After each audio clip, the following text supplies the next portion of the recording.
लो भाई, हम पहुंच गए हैं पुनौरा धाम, जहाँ सीता माँ का जन्म हुआ था, जहाँ पे सीता माँ भूमि से मिली थी। जी हाँ, सही सुना।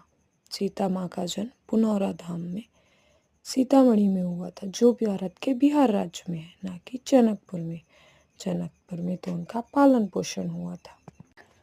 लो भाई, अब हम पहुंच गए हैं पुनौरा धाम।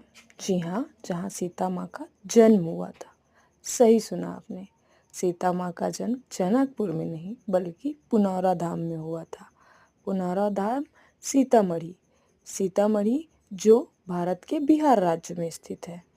जी हाँ, राजा दशरथ ने सीता माँ को यहीं से भूमि से पाया था हल चलाते समय, और इसीलिए इसका नाम सीतामढ़ी पड़ा।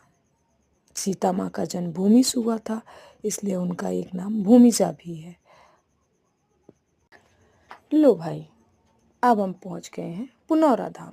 जी हाँ, जहाँ सीता माँ का जन्म हुआ था। सही सुना आपने। सीता माँ का जन्म जनकपुर में नहीं बल्कि पुनौरा धाम में हुआ था। पुनौरा धाम सीतामढ़ी, सीतामढ़ी जो भारत के बिहार राज्य में स्थित है। जी हाँ, राजा दशरथ ने सीता माँ को यहीं से भूमि से पाया था हल चलाते समय, और इसीलिए इसका नाम सीतामढ़ी पड़ा।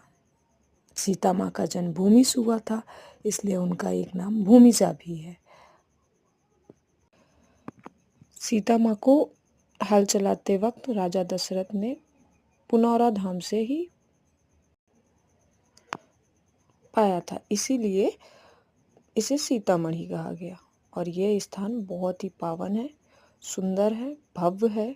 कभी जीवन में एक बार आके ज़रूर दर्शन करें। हम आरती के समय पहुँचे थे मंदिर, इसलिए मंदिर में आरती चल रही है। सुबह सुबह का समय था और हमने दर्शन किया, आरती किया, पूजा पाठ की। और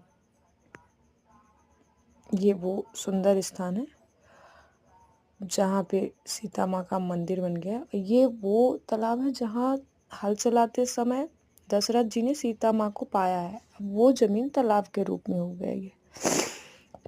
ये बिहार राज्य का बहुत समृद्ध शहर है जहाँ सीता माँ का जन्म हुआ है, और बहुत भव्य और सुंदर है। आप सब ज़रूर दर्शन करें एक बार अपने जीवन में आके, और सीता माँ का आशीर्वाद अपने जीवन में जरूर प्राप्त। जनकपुर में सीता माँ का पालन पोषण हुआ था, क्योंकि राजा दशरथ जनकपुर के राजा थे, इसलिए वो जन्म के बाद वहाँ उनको लेके चले गए। ये वो स्थान है जहाँ सीता माँ